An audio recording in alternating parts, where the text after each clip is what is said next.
Welcome to the Poisoner's Cabinet. I'm Sinead. And I'm Nick. And this is your weekly podcast exploring the lives of the great poisoners, macabre murders and captivating crimes from across the centuries, and creating curious cocktails inspired by the tales we tell. And it's episode 261. It is, yes. It is. How are you, Nick? I'm very well. Happy autumny Happy Septemberiness. autumny Septemberiness. Yes, it's very dark.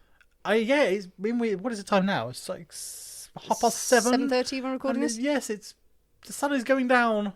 The nights are fair drawing in, aren't they? Drawing in there. They're drawing in there. Yes. I'm loving it. I was grand. I love it. It's been raining all week. Fantastic. Yeah. I've just been saying, oh no, I have to sit on this bed and with this book and with this hot chocolate, and these cats want to come and cuddle. Oh no, in my house, obviously, not just in the street. Not just on the street. I'm just going to sit here on this pavement with this book in the rain. No, it's all fine. Lovely. Any poisonings this week? No. It's all been pretty good so far. A bit too busy to poison people. Yes, you are very busy at the moment. Very busy at the moment. Very With busy. the autumn season. Well, indeed, yes. Autumnalness keeps me busy. I do. The people want the furniture. So many people want the furniture. That's good. Yes, it's very good. Good for you. I've not poisoned anyone Well that I done. know of. Congratulations. I think. Did I? I don't know. May have undercooked some chicken last night.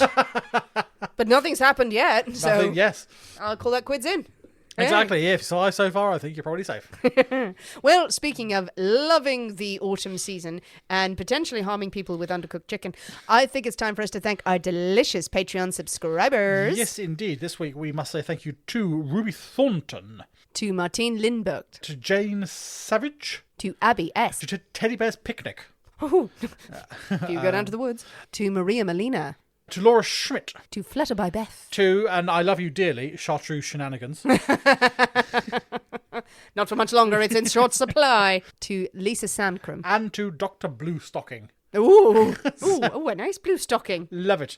Love Thank it. you very much, you darlings. Thank you, delicious, sexy Patreon subscribers. We had fun on Patreon this week. We told the story of a highwayman, Nick did, from Slovenia.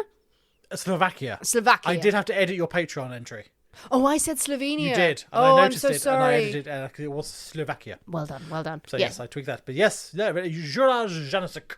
Yes, that. It's so rare that we have bandits and highwaymen who then get magical accoutrements from a witch. But yeah, I mean, more of them should, I feel. I know. It was the best twist to that story ever.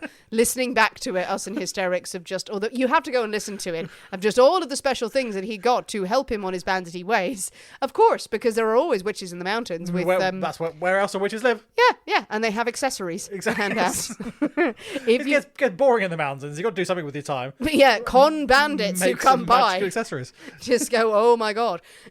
If you want to know what the hell we're talking about, please do consider joining us on patreon.com/The Poisonous Cabinet, where you get extra episodes from us every single week. Bonus material, you get behind the scenes chat. There are 2 tiers that you can join. Patreon is completely flexible, so you can join and you can leave if you need to at any point, but there's bags of material. You can get, like 4 or 5 years worth of... I mean, there's like another 250 odd episodes on there or something mad. Loads of stuff. If you're getting to the end of your Poisonous Cabinet binge, that's where to go to get a nice, juicy fix. Exactly, it'll last you months. It will. And it will also help to support this show. So we are very, very grateful to all of our Patreons and to everyone who listens to the show and listens to the ads on the main feed. It's ad-free on Patreon. It is a huge help and we love you dearly. Well, Nick, are you ready? I'm probably not. To drink cocktails and talk about poison? Oh, another drink. I do too. So, or we could drink poison and talk about cocktails. Oh, another Negroni. But... I want another one. I want another one. I want another one. I want another one. Nick is just edging his glass towards me. Go make a Negroni. Go make a Negroni. Go make a Before Negroni. we are just about to get to the cocktail bit. I was going to ask you if you wanted one before we started recording, but now it's like, no, this tip tied me over while I make the other cocktail. Should we go with the first one? Yeah, okay. Yay! Gets me Okay. a drink quicker. Whatever gets you alcohol in your face. Hooray, hooray, hooray. It is my story this week, and we can't possibly have a story without a cocktail in hand. As you know, dear listeners, every week we choose a secret ingredient that's inspired by the tale that we tell, and it will flavour our cocktail of the week. My story's my pick, and this week's secret ingredient is... a tower. A tower? A tower. Oh, terrible tower. Is it a terrible tower? Oh, could be. Is it a nice tower? It's a tower. I almost a used tower. a picture of the tower from the tarot set, but I thought that might bring bad luck. So, given that it's a devastating card to see. So, no, a tower. A tower. Rapunzel. No. Oh, we don't know Rapunzel. No. Oh, I know. Maybe on Patreon. Maybe. I'm We sure should do that she's. fairy tale. Why not? Well, maybe I could dress it up as true crime. We've done it once before. This is very true. We're overdue another one. But yes, with the tower The tower. as your ingredient, your inspiration, what Yes. have you come up with? Well, you didn't specify what type of tower. I didn't. So I've selected a tower. Okay. It may be the incorrect type of tower. Okay. We're going to have a bell tower. Oh, a bell tower. Yes. Oh, very nice. Yes. It's not that kind of tower. Oh. It's a very particular kind of but tower. I don't know what type of No, tower but I it didn't was. want to give too much away. So they were having a bell tower. Hey, a That's bell tower. I'm sure there's a bell in this tower somewhere. excellent. Maybe a small one that people ring. For or servants. press. Or just ring every now and then to go, tower. People are dead. Bong. Possibly. We're here. Hello. Okay, wonderful. A bell tower. Bell I'm tower. excited. I think it is high time for us to ring into the poisonous cabinet kitchen and shake up a storm. So we'll see you in a minute. We shall see you in a bit.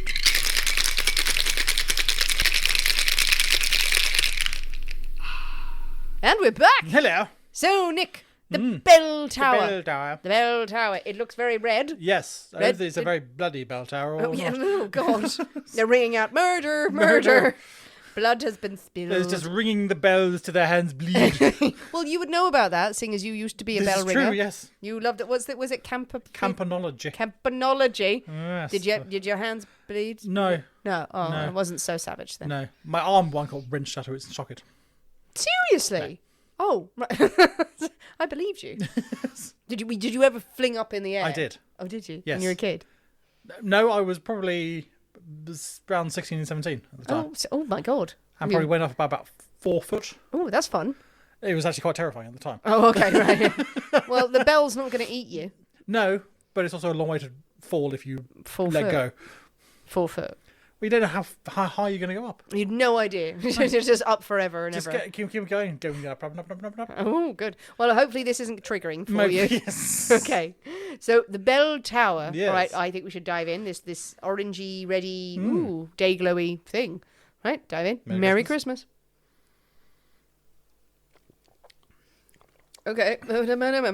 Ooh, There's many things going on there. there's a lot going on there. There's a lot going on there. It's not bad. It's sweet. It's sweet. Sweet. I did think when I was making this and I was putting the ingredients in, I thought there's quite a lot of one thing that I thought, oh, that might make it a bit sugary. But you went with it. But I went with it next. I thought that's the recipe, so I'm going to go with it. Because to see, so often I'm proved wrong by recipes. But sometimes you're proved right. Probably sometimes in this Yeah, case. I think with your palate, you sort of know. Okay, so, well, I'm going to take 2 guesses at something that's in this cocktail.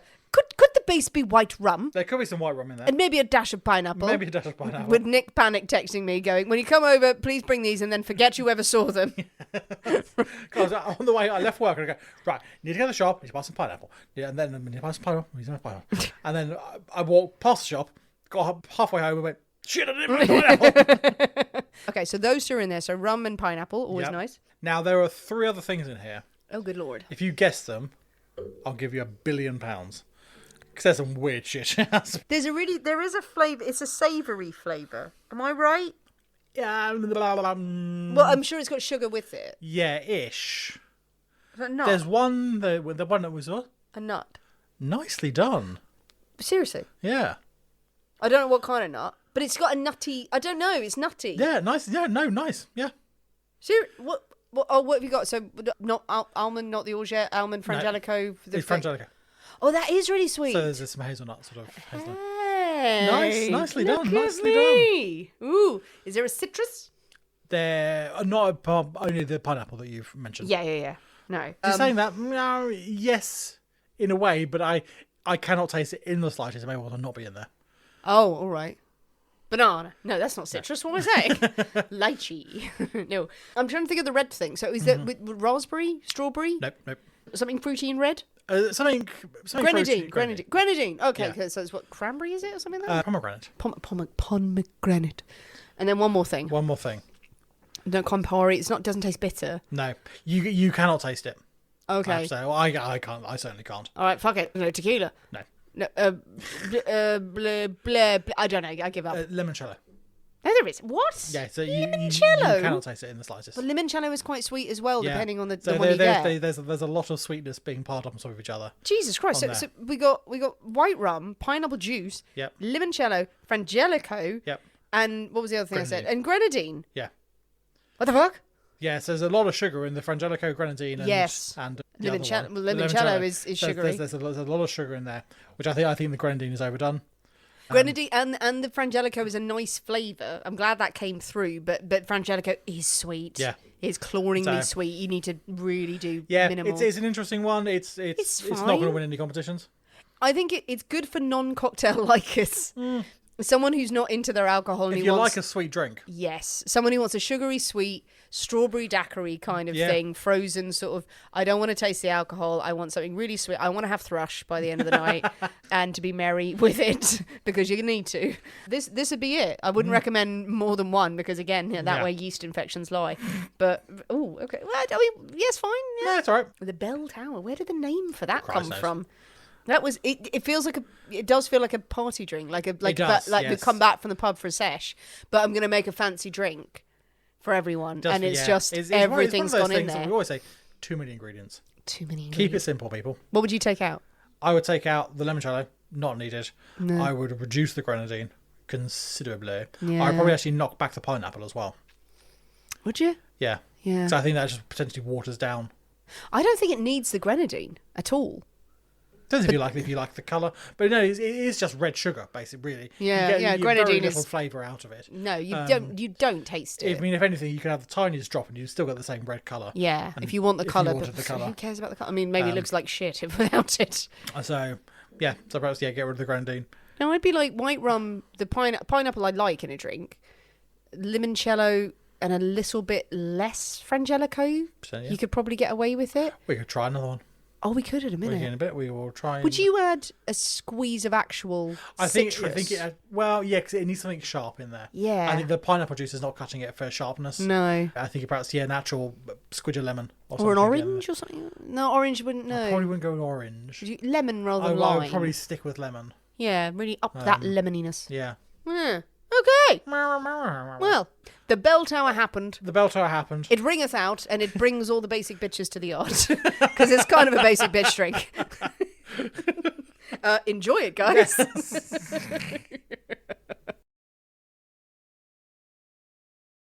Well, with the bell tower in hand, Yes. it likes to party.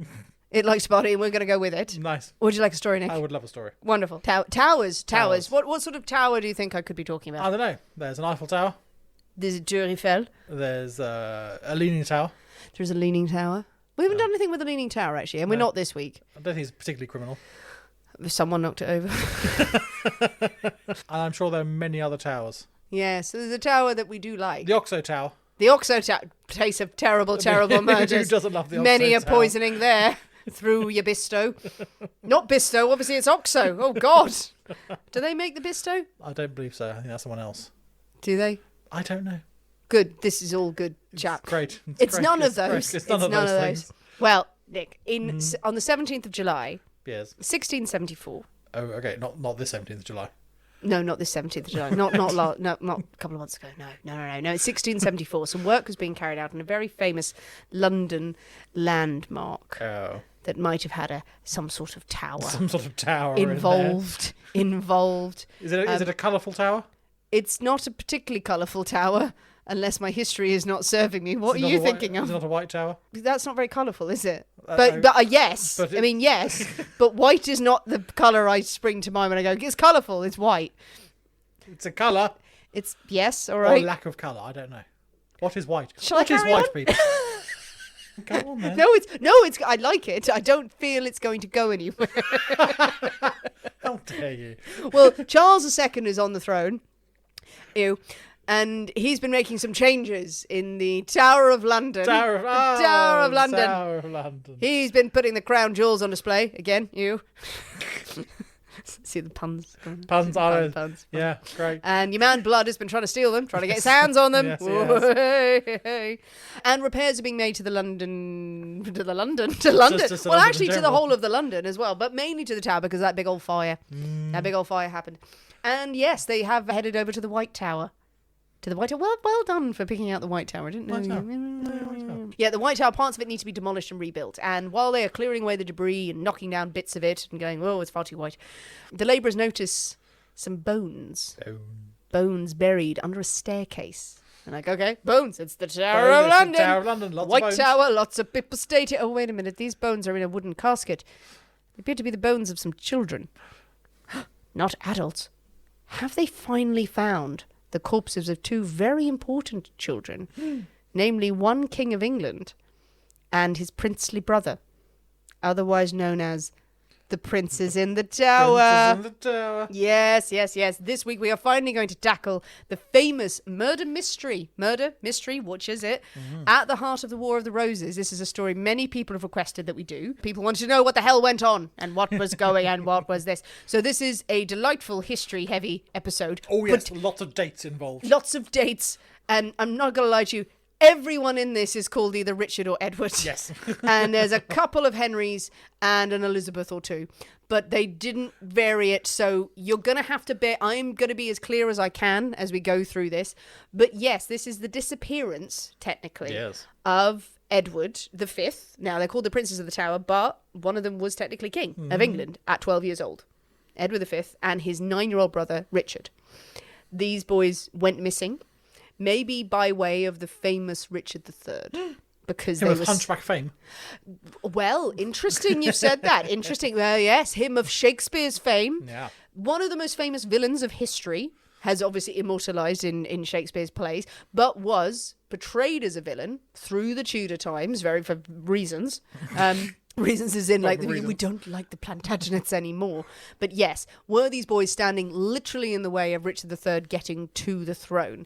The poor princes would find out that with real power, with the power of them ascending to the throne, comes very real possibility that those who are closest to you now want to kill you and get you out of the way. Now, to tell the story of the Princes in the Tower, we must go through the entirety of the War of the Roses, Nick. The entire history of England. Strap in for 40 straight minutes of me going through the entire... No, I'm not going to go through the whole tree. Oh, well, I'm going to do a bit of it. There's basically the family tree of ivy and bracken and vipers and knives, which makes up what would be the War of the Roses.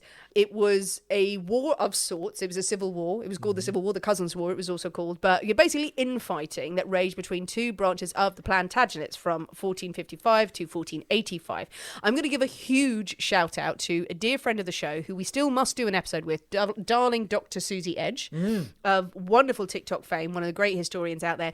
She, this week, by coincidence, while I was writing this episode, did a video because someone requested, how do you get to the family tree of the Princes in the Tower? Nice. And she had a pen and paper and drew it out. I have watched that video about 90 times. Brilliant. Me writing this, pausing it to watch the family tree. Can we just cut that in?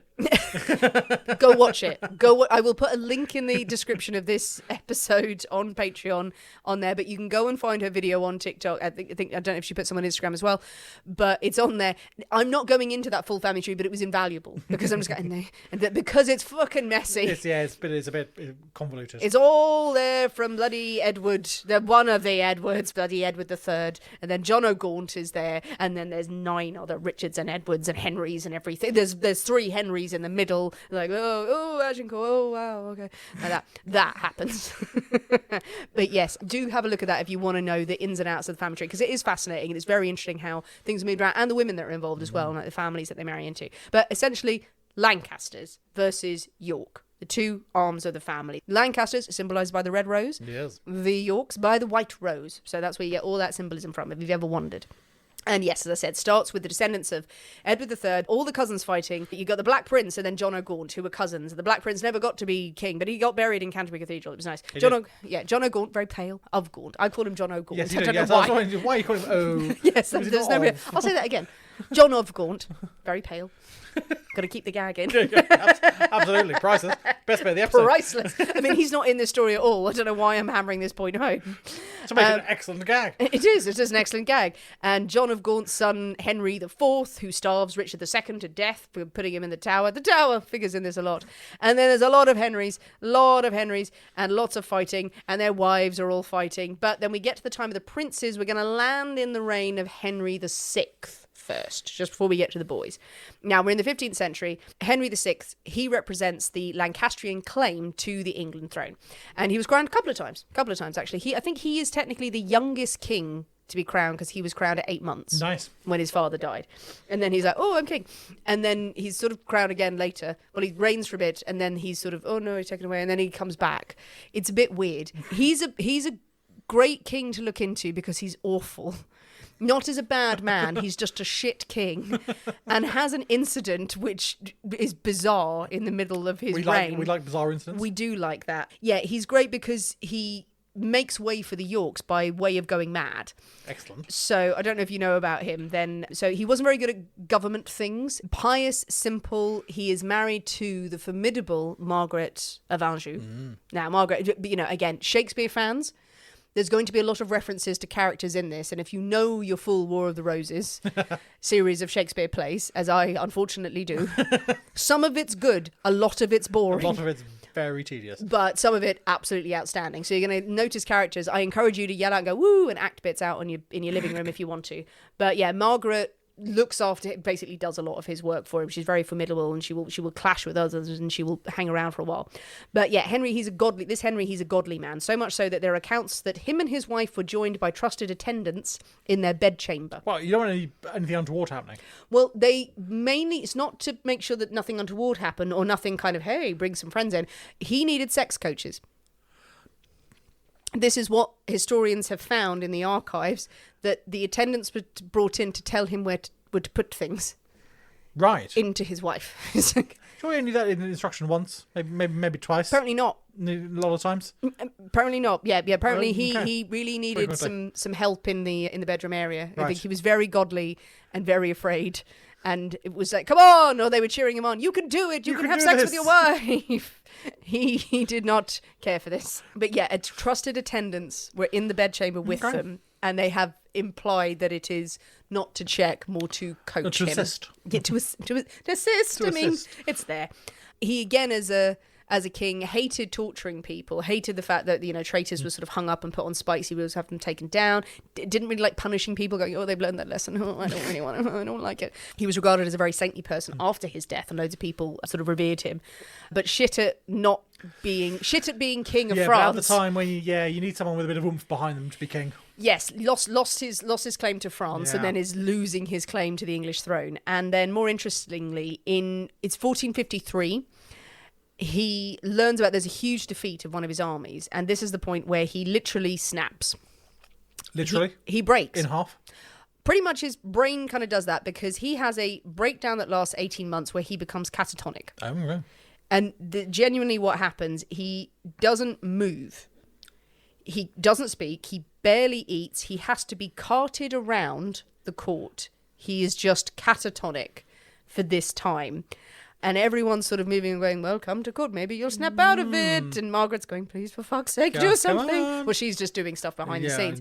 But he is sort of just staring into nothingness. Even when his son is brought to him, his son who's born like 3 months into this episode, he sort of just looks at the son and then just looks away. Just no acknowledgement of his heir.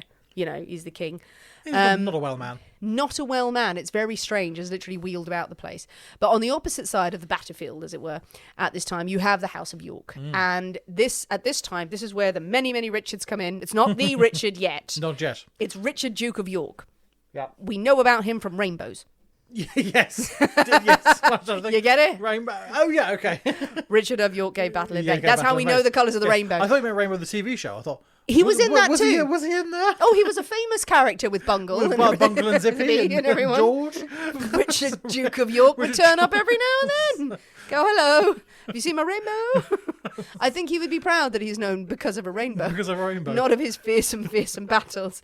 The House of York, obviously stubborn, boisterous, and they are battling for their right, what they see as the right to the throne. These two factions of the household, as I said, if you go back and look at the War of the Roses, family tree, you have the cousins split on sides, and they both feel that they have a claim. So they are going to fight, and Richard's going to fight, and he's going to be at the forefront because Henry, he's going to be crazy.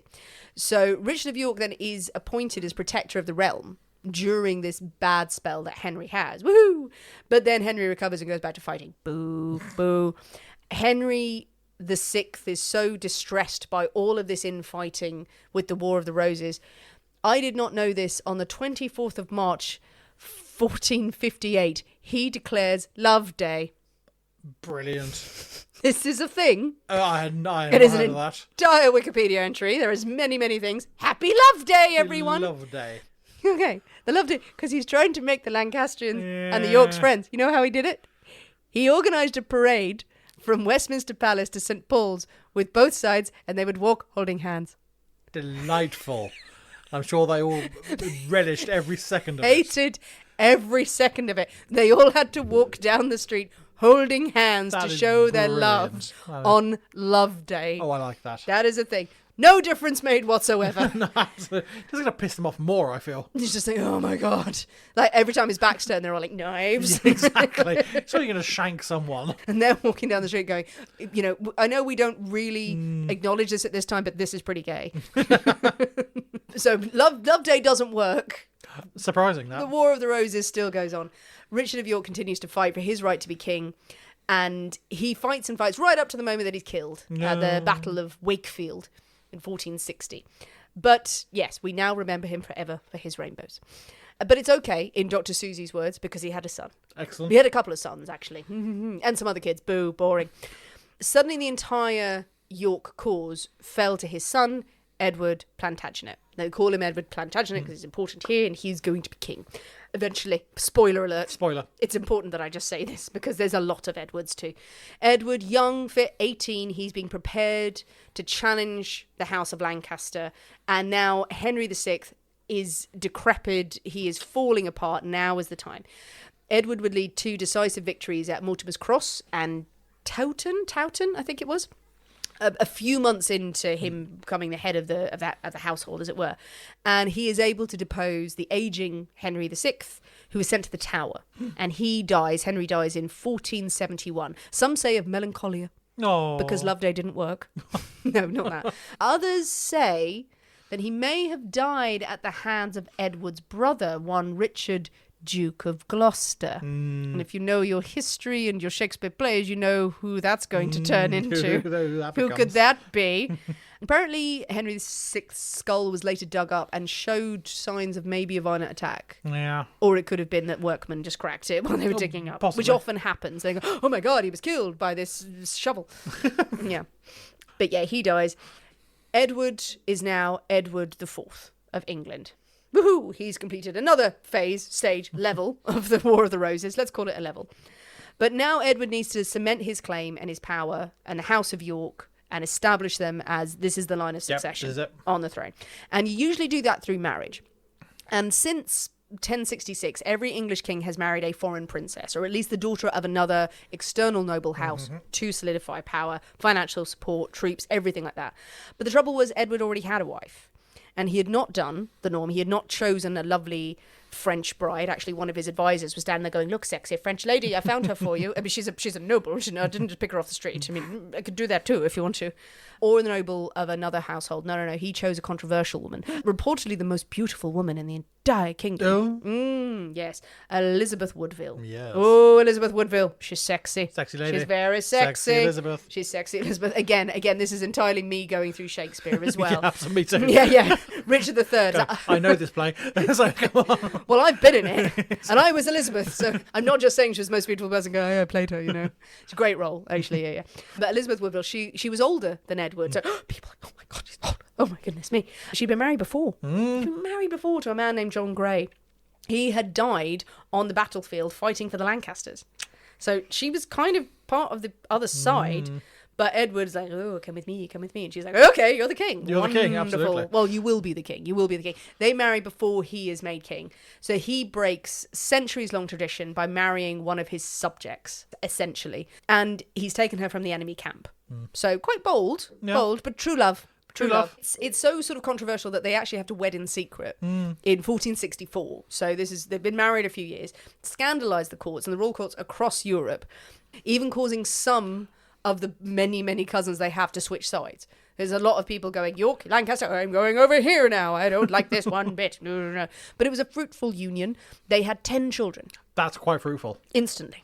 No. Just all in one go. All like in a one- litter of cats. I mean, according to history, Dectuplets. there we go. Oh, bloody hell, she is good. She is well done, Elizabeth. I mean, they had 10 children. I think a couple may have died in infancy. 3 are remembered. One is a girl, Elizabeth, who will become important later. But then the other 2, the boys. The other 2. The boys. There was a third boy. He fell down a well or something like that. No. They boring. He wasn't around to be another spare. They had Edward, the oldest, and Richard, the youngest. They are the princes. They are the princes. You have an heir and a spare.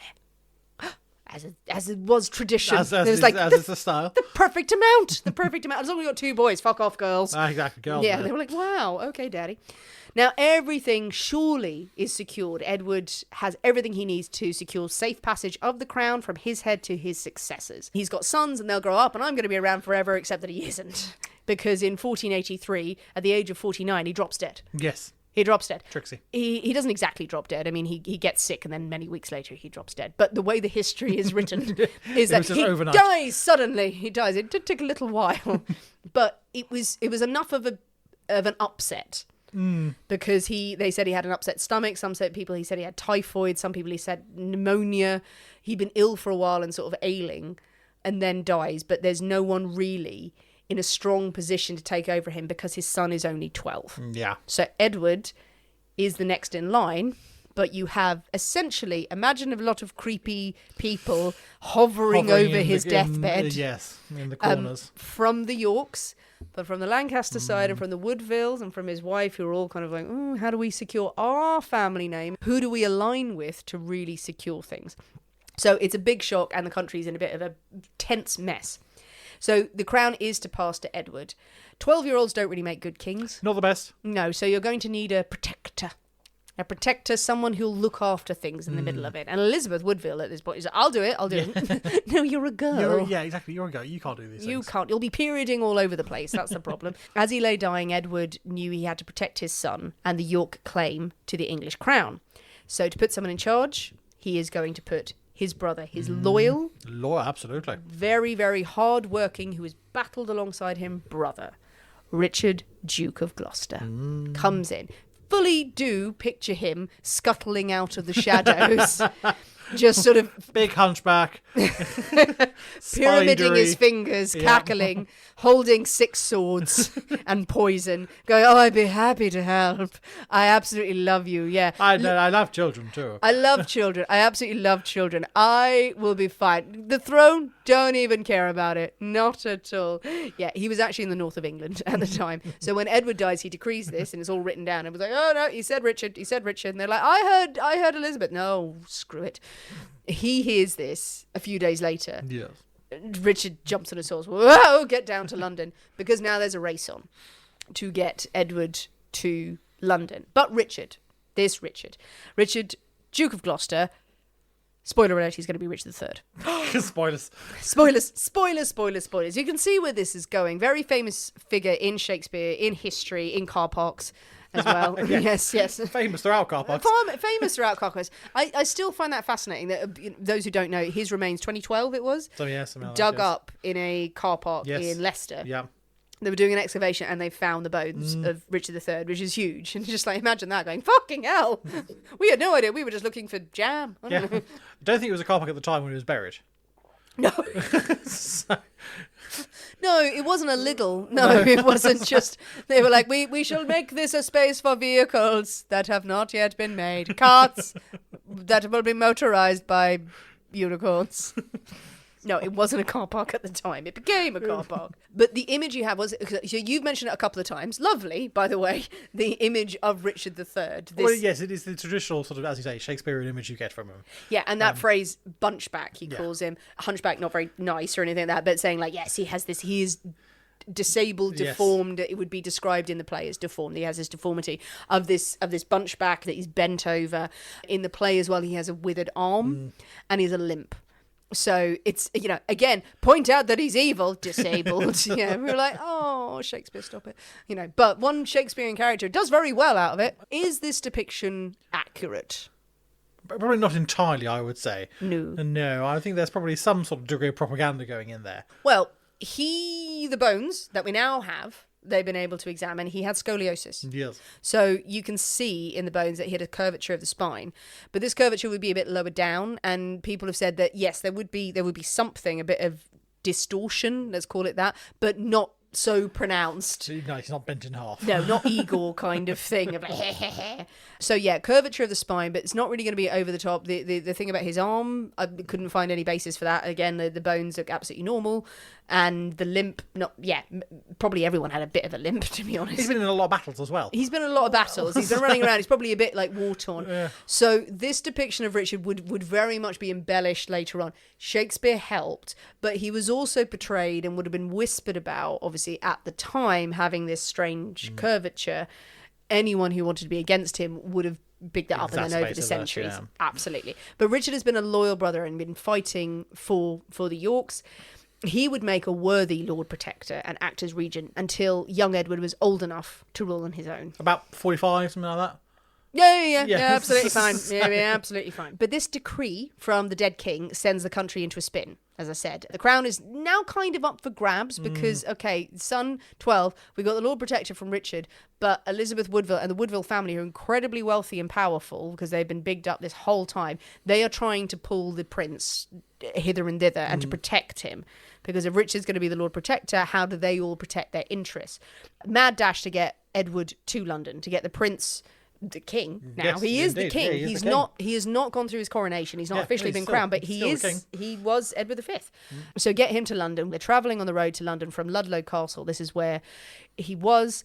He's travelling with on his maternal side, his grandfather, one of his uncles, his older half brother, and just a small army of 2,000 men. Just a couple of people. Absolutely fine. Just protect him on the roads. There's bandits out there. There's bandits armed with witchy gear, as we learned from Patreon this week.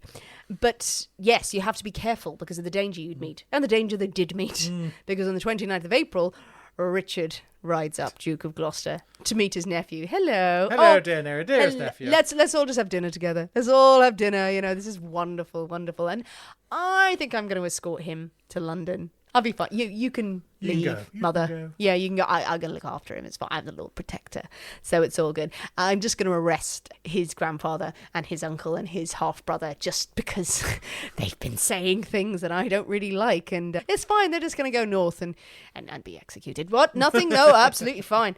Yeah, Richard insists on escorting Edward to London, and his family members, the male family members, are taken up north and they are executed. And this is ballsy and bold that no one expected Richard to act as ruthlessly as quickly as he did, having just been named Lord Protector. Apparently Edward's grandfather, the Earl Rivers, still had Richard down as the executor of his will. Oh, God. And is being executed. So he's like, oh, okay, well, you're also the executor of my will. Could you just deal with you're going to cut my head off? Okay, fine. This is just going to be a complicated conversation. Okay, fine. Richard is sending a message, though, to all and to sundry.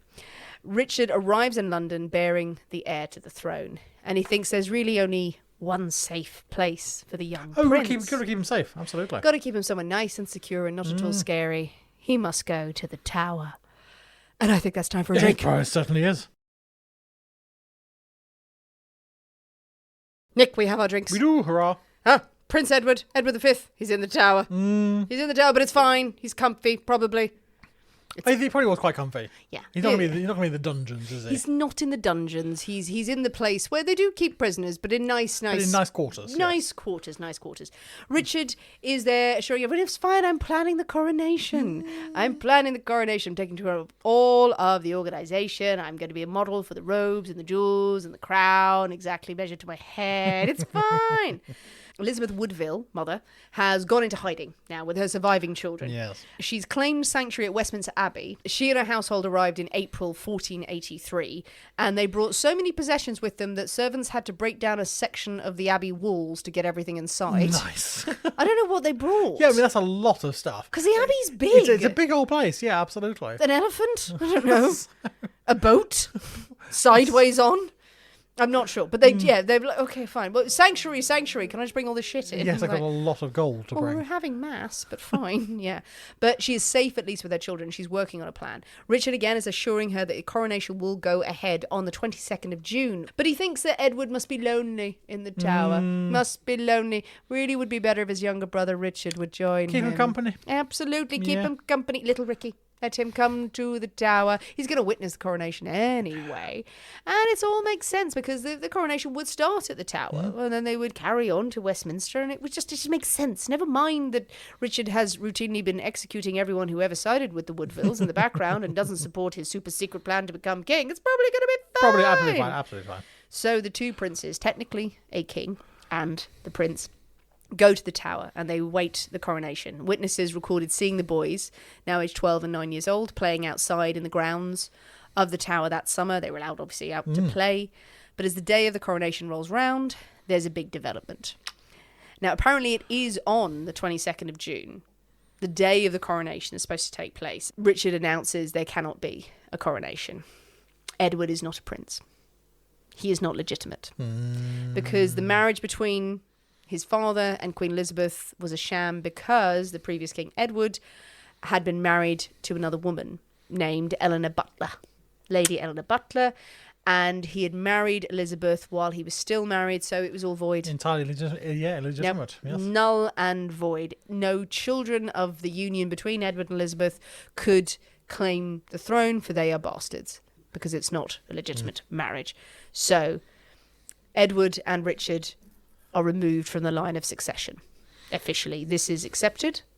This because who else is going to challenge it? Who's going to challenge him? Yeah, because he's like, yep, Uncle Richard. I guess I'll have to take their place. Yeah. There's no one else because they're illegitimate. Oh no. Well, I guess. Woe is me. I'm the only surviving brother of the House of York, and so Richard III is crowned on the 6th of July, 1483. The princes were locked away in the Tower. Not now because they posed a threat to their uncle's crown, but there were still those who preferred them to Richard. But that summer was the last time anyone ever recorded seeing those boys alive. They were never seen again.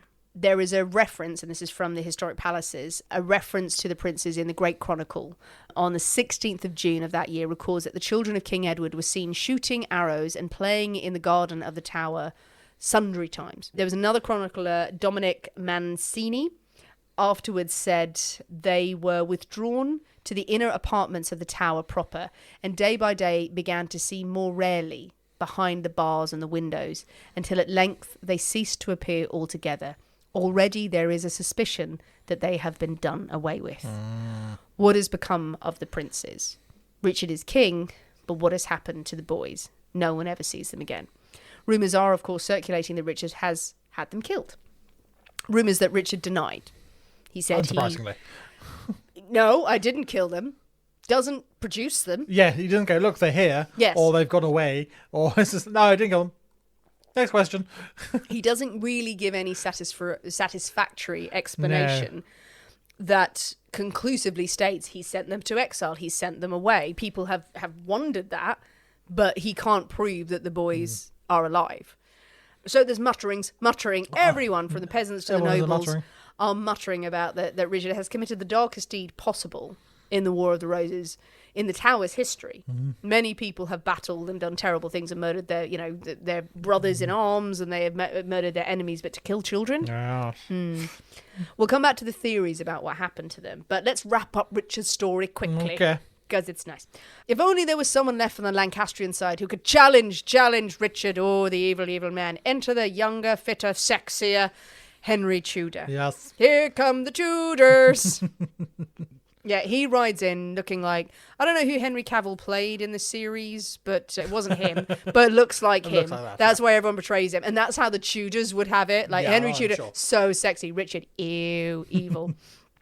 So through his father, Henry is directly related to Henry VII, obviously who'd been challenged. Now the War of the Roses coming full circle because Henry would stand across the battlefield from Richard III. They would meet in this final battle, and backing him are all the old Lancastrian families and new allies who had switched sides, as well as all of the Woodvilles. Yeah. So he has got a huge number of people behind him. Richard's power has dwindled. Henry Tudor would, apparently he claimed, and it would be claimed by the Tudors later on, but apparently he was one who said he knew what had happened to the princes in the Tower. He said that he had captured an English knight by the name of Sir James Tyrrell. Tyrrell from the play.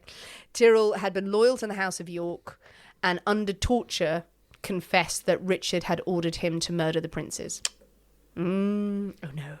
So the Woodvilles and Elizabeth throw their weight behind Henry and the Lancastrians. Richard meets them in one final battle. There is the famous battle of them running around. Richard going, a horse, my kingdom for a horse. He didn't really say that. But Richard apparently managed to get really close to Henry. Like, literally, this is full movie stuff that he is fighting across people. It's not often shown, actually, because obviously in the Shakespeare it's shown that he is disintegrating and everything is collapsing around him. Richard struck down Henry's standard bearer. Very nice, but not the king. It's I got the man holding a flag. Like that. And they apparently came close enough to look him in the eye, but then Richard is cut down by all of Henry's men. Yes. He is mobbed by people and dies in this really bloody scene of being absolutely battered to death. And he's the last English king to die in battle, I think. Allegedly. That's what people say. Yes, I believe so. Yes. So, King Henry VII sets about solidifying his power. He marries Elizabeth's daughter, the prince's sister, also known as Elizabeth, and they will carry on the lines. And the War of the Roses was officially over. But now Tudors are coming. The Tudors are coming to make his marriage to Elizabeth's daughter legitimate. He wipes out what Richard III had said about the fact that Edward IV and Elizabeth Woodville's marriage hadn't been legitimate. The princes were legitimate. Elizabeth's legitimate. I've married her. It's fine. It's all good. We're all going to be fine. And then there'll be Henry VIII and but with the kings and queens and everything like that. More other kings and queens. The monarchy would rage on. It would very much carry on. It has done. Yes. It has done. But what really happened to the princes? This is a mystery that has lasted the ages. What happened? Did he kill them? Oh, we did him in. Did he kill them? Or there's another theory that he didn't. There's two sides. Okay. It's not really a theory. Okay, the theory is that he hid them away. That he exiled them. Why would he do that? Because he's killed everyone else who gets in his way. He's not exactly shy about murdering anyone who gets in his way. You're killing the King of England. No, not because if you believe that it's illegitimate, then you're the king now. But he's claimed that they're illegitimate. Yeah. Yeah, he's made that. If you made that claim, you've got to believe it. Yeah. You've got to go with it. So he's not killing the King of England because he's the King of England. Yeah. I mean, there's the technical thing of like, Richard didn't kill them because he got other people to do it. Yeah. Tyrrell, there's others that his right-hand man, another Henry, was... I can't imagine he did it himself, but I think he would have ordered it. Yes, there's the two murderers as well. There were two men that were referred to in writings by Thomas More, which I'll come back to, which again were used in the Shakespeare play as well. Or was it Tyrrell who went and did it? You've got the two murderers who killed Clarence in Richard III, the Shakespeare play. But you got all of that mixed up, but all these theories. But yes, some have suggested that Richard had them exiled, sent them away, never to return, in secret. Can't produce them, can't bring them back, because they'll go, well, there are the princes, let's have them, and then they can be king. But that would have gone out. I think so as well. Because he wouldn't have just sent the two boys off by themselves. They would have to go Someone with people to look after them or what have you. And those people would have known who they are. And that would have come out, and they would have been a beacon for anyone opposing him. Yeah. Would have flocked to them to say, okay, you're the legitimate king.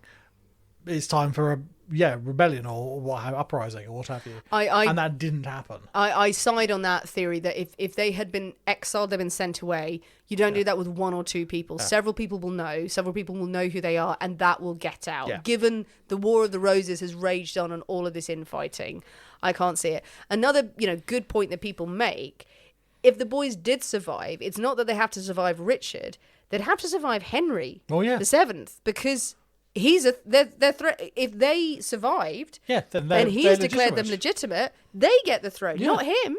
He's not entitled to the throne, so he would kill them. And some people use that kind of more outlandish theory that they were exiled.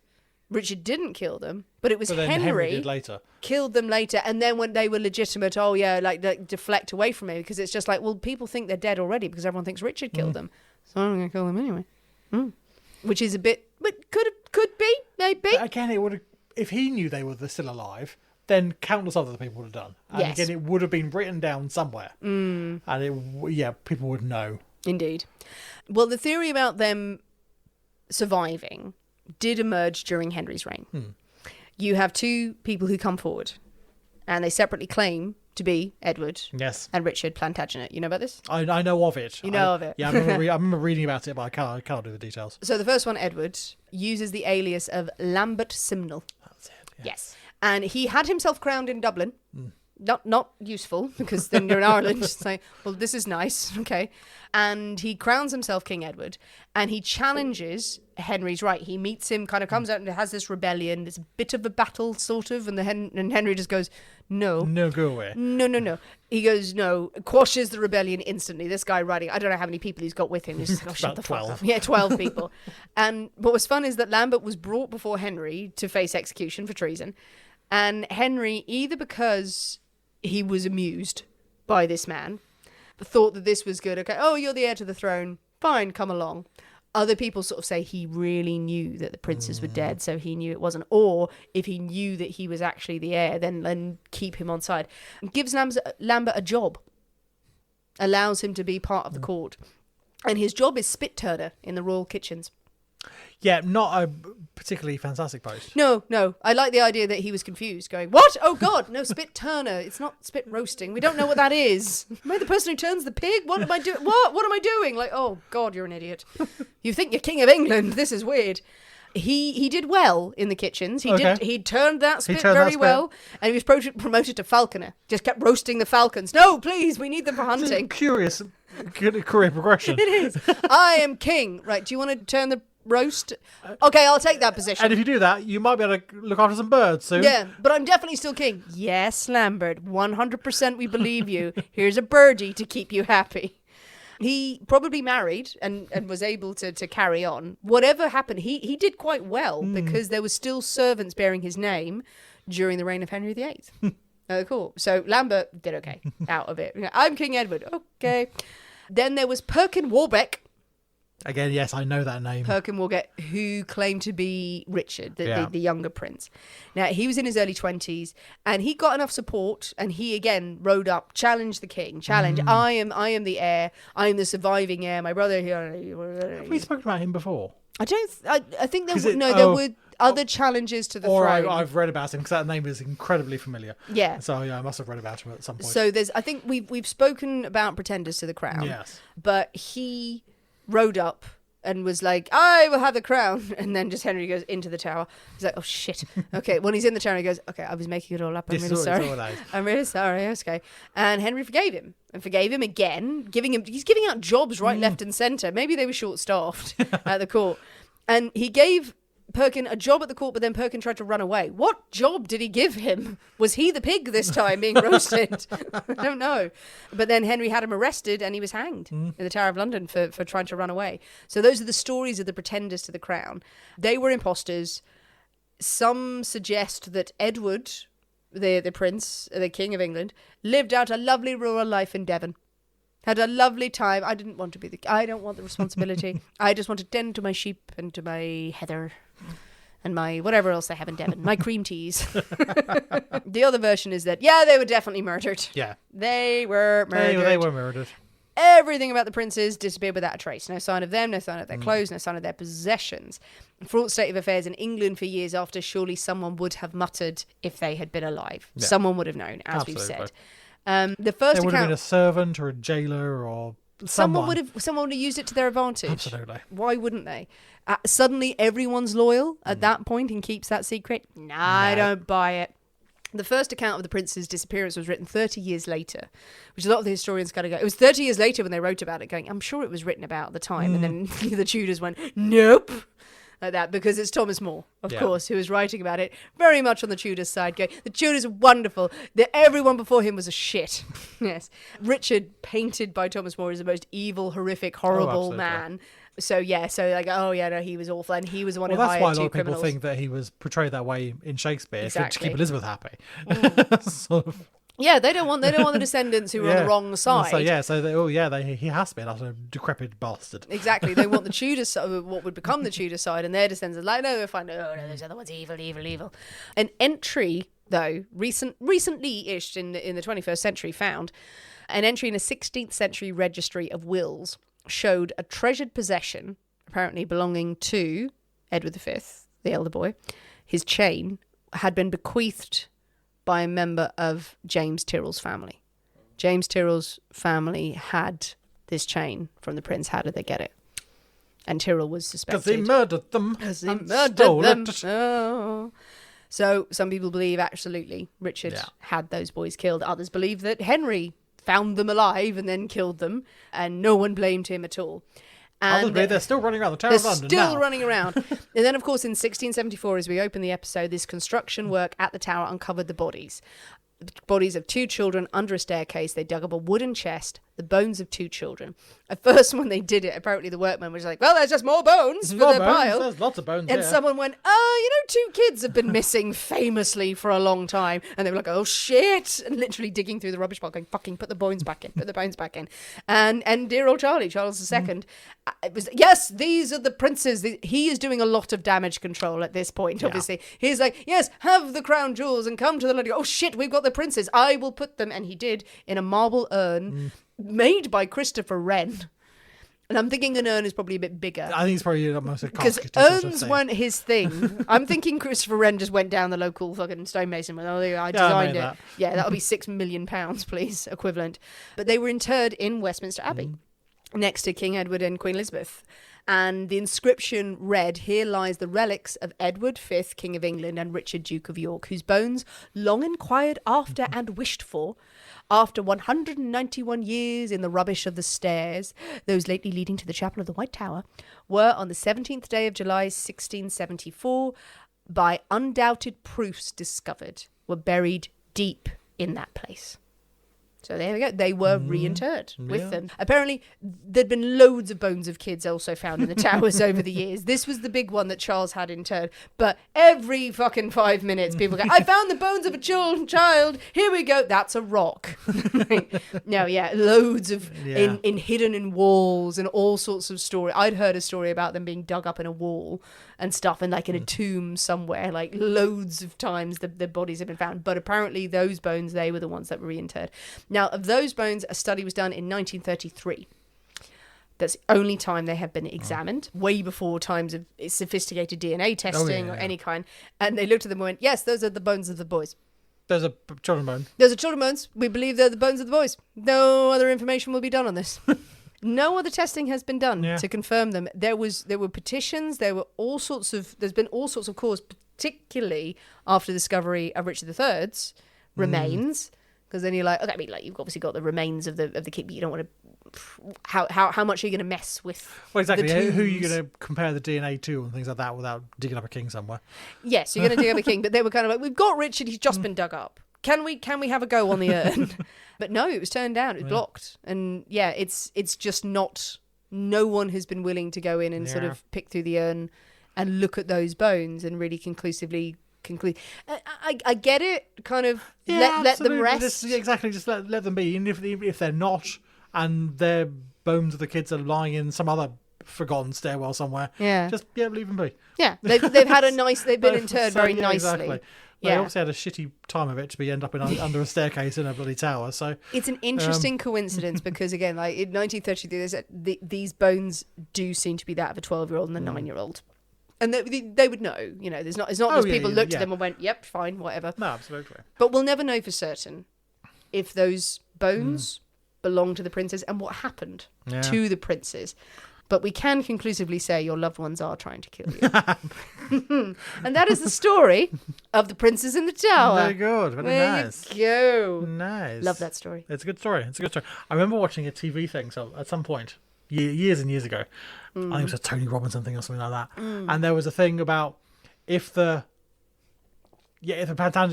hadn't come, Henry Tudor hadn't come along, and it's stuck with Richard, not with Richard, but even Richard died, but then going down who would have inherited sort of next, sort of thing, and it ends up that there's a chap in Australia somewhere who's like the legitimate king. if you take that they were the princes were legitimate and that whole marriage was legitimate, then there's a chap in Australia who should be king, or something at this point. Interesting. And the War of the Roses is good fun of just everyone slapping each other a lot, everyone just like cousins fighting and like the succession wars, and that. But Richard went a bit mental. Yeah. Slightly over the top, I feel. Yeah. Slightly And over the top. more than likely did kill them. I think so. I think so. That's where I'm putting my money. They were. Where were Yeah. they? They were just never seen again. Yeah. Never seen again. They were dead. Yeah, they were dead. Solved. But solved. But I think looking over history as well, this would be, again, because I think if we racked our brains a little bit, we'd find a few more off the top of our heads. But really, instances where kids were killed in the rule of succession, as in the direct descendants, as in, yes, you've got rivals you can meet in battle and things like that, and then sort of fight for the throne as adults, as you've done for all the centuries, and sort of rules of engagement, blah, blah, blah. No, true enough. And that sort of thing. But just to take the kids, one of whom was the King of England. Yeah. That was regicide. Again, not officially crowned. Just, no, they're not legitimate. As long as you've said it, right, kill them. Yeah, exactly. So they're not legitimate. He's not the king. Yeah, in terms of how they died, there was one account they were smothered, Yeah. others bludgeoned, stabbed. Bloody horrible nastiness. yeah. But yeah, there was Thomas More wrote that they were smothered in his very eloquent way. But yeah, that was him telling a story that suited history. His version of history. His version of history. His version of history. Yeah. Henry VIII leaning over him going, can you just write like that, please? Yeah. There we go. And also, I'm going to need you to do a lot of work on my wives before I kill you. Well, what do you think, people? What do you think of the story of the princes in the tower, of this murder mystery that occurred? Do you think that the boys were murdered? Do you think that Richard III was responsible? Who do you think might have been his right-hand man in doing it? Or do you think they survived? Do you think They still out there today? Are they still out there haunting the place? Do you think it was Henry? Do you think it was Henry VII who actually just took advantage of the situation and bumped them off? And then no one could say anything because Henry Tudor, we don't really want to mess with him. Yeah, we need him really. Or do you think it was a big accident and they were taken by aliens? Aliens, and they just went, well, all right, well, let's just fuck it. It's a never version mind. I hadn't considered, but yes, you never know. Yeah, they left them outside and the aliens took them and were like, oh shit, okay, well, we're going to have a narrative around this. No one's going to believe this. Tell us what you think. Jump on the comments of this episode, share your thoughts, your feelings, your musings, but most importantly, you know what? For a party, for a late night, for someone who really likes a sweet drink and yes, then absolutely. wants to forget their troubles. The bell tower is the way forward. Yeah. So I've got a bunch of recipes to go out this weekend. You do. So they'll all be out there. So give it a go if you fancy. Make something else. There's better ones. There's better drinks out there. If you better have drinks out there. all of these ingredients or a combination thereof, you could mix it up and have some fun. This is true. But it's not a pre-dinner. It's not a sophisticated evening. No. It is more, let's have a bit of a party and see what happens.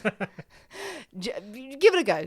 If you are enjoying cocktails wherever you are, you can tag us on social media, share your pictures and tag us and we will try to share them as well. Send us more suggestions of stories you'd love to hear from us in the future, whether they are oldie worldy stories, whether there are more stories of the Tudors, whether do we need to delve into Henry VIII's history? He did a lot of shit as shit. He did. Or modernish, as modern as we go. We don't go ultra modern, but more weird stuff from these days. And if you want to get more from The Poisonous Cabinet every week, please do consider joining us on patreon.com/The Poisonous Cabinet and leave us a 5-star review on Apple iTunes or wherever you listen to your podcasts. Thanks for listening, guys. We have been the people inside The Poisonous Cabinet. We will see you next week. And remember, your loved ones are trying to kill you.